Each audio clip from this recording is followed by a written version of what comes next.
રાજકોટ જિલ્લાના ઉપલેટામાં રાધે સેવા ગ્રુપ દ્વારા શ્રીમદ ભાગવત સપ્તાહ જ્ઞાન યજ્ઞ પારાયણનું આયોજન કરવામાં આવ્યું છે. તો ઉપલેટા ગામે શ્રી વસોયા પરિવાર ખોડિયાર મંદિર ખાતે શ્રીમદ ભાગવત સપ્તાહ જ્ઞાન યજ્ઞને સર્વજીવ મોક્ષાર્થે સમસ્ત સમાજના સાથ સહકારથી આયોજન કરવામાં આવ્યું હતું. તો આ શ્રીમદ ભાગવત સપ્તાહ જ્ઞાન યજ્ઞમાં વ્યાસપીઠ પર પાર્થિવભાઈ બિરાજી સંગીતમય સુરાવલી સાથે અલૌકિક કથામૃતનું રસપાન કરાવતા લોકોમાં ભારે ઉત્સાહ જોવા મળી આવ્યો હતો. ત્યારે આ તકે ગામના તમામ આગેવાનો ઉપસ્થિત રહ્યા હતા. તો આ શ્રીમદ ભાગવત સપ્તાહમાં રોજ નૃષ્ય પ્રાગટ્ય રામ જન્મ ગિરિરાજ અન્નકૂટ ઉત્સવ સુદામા ચારિત્ર હવામાન અવતાર શ્રી રૂક્ષ્મણી વિવાહ તેમજ આ ભાગવત સપ્તાહમાં જેવા ઉત્સવ ઉજવવામાં આવે છે તેમજ રોજ સત્સંગ તેમજ કૃષ્ણ ઉત્સવ ઉજવવામાં આવ્યો હતો.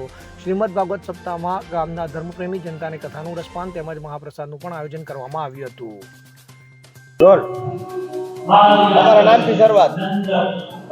મારે રાધે સેવા ગ્રુપ દ્વારા આયોજિત શ્રીમદ ભાગવત સપ્તાહ અને અમારું જે રાધે સેવા ગ્રુપ છે એમના પ્રમુખ તરીકે હું ફરજ બજાવું છું.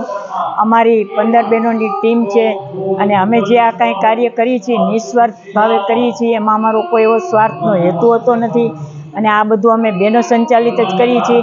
અમે જુદી જુદી જગ્યાએ આ અમારી 6ઠ્ઠી ભાગવત સપ્તાહ છે અને અમારો મુખ્ય હેતુ એવો છે કે લોકો વ્યસન મુક્તિ થાય, સારા વિચારો મળે અને આપણી જે સંસ્કૃતિ છે જે ભૂલાઈ ગઈ છે, જે આ લીલાઓ છે, જે 5000 વર્ષ પહેલાં જે કૃષ્ણ ભગવાને જે લીલાઓ કરી છે અને એમના જે ચરિત્રો છે, અમે આ બધાને સારા વિચારો મળે અને લોકો સારા વ્યસન મુક્તિ બને. અને અમારો મુખ્ય ઉદ્દેશ એવો છે કે અમે આજે ભાગવત સપ્તાહ કરીએ છીએ.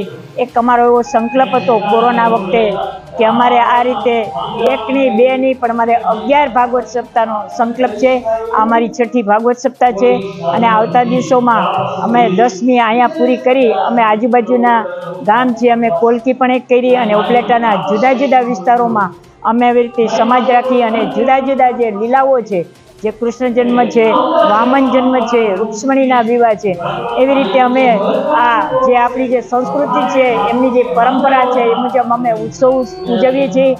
અને આ બધી જે અમારા દાતાશ્રીઓ પણ અમને ખૂબ, કારણ કે અમારો હેતુ નિસ્વાર્થ ભાવનો છે એટલે અમને દાતાઓ તરફથી પણ ખૂબ સહયોગ મળે છે.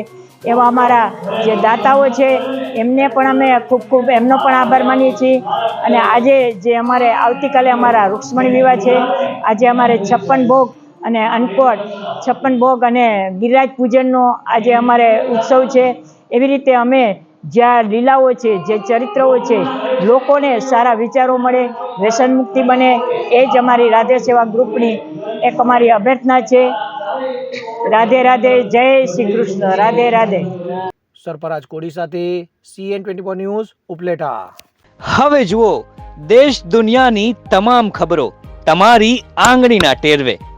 ઉઠાવો મોબાઈલ અને Google Play Store પરથી ડાઉનલોડ કરો અમારી CN24 ન્યૂઝ મોબાઈલ એપ.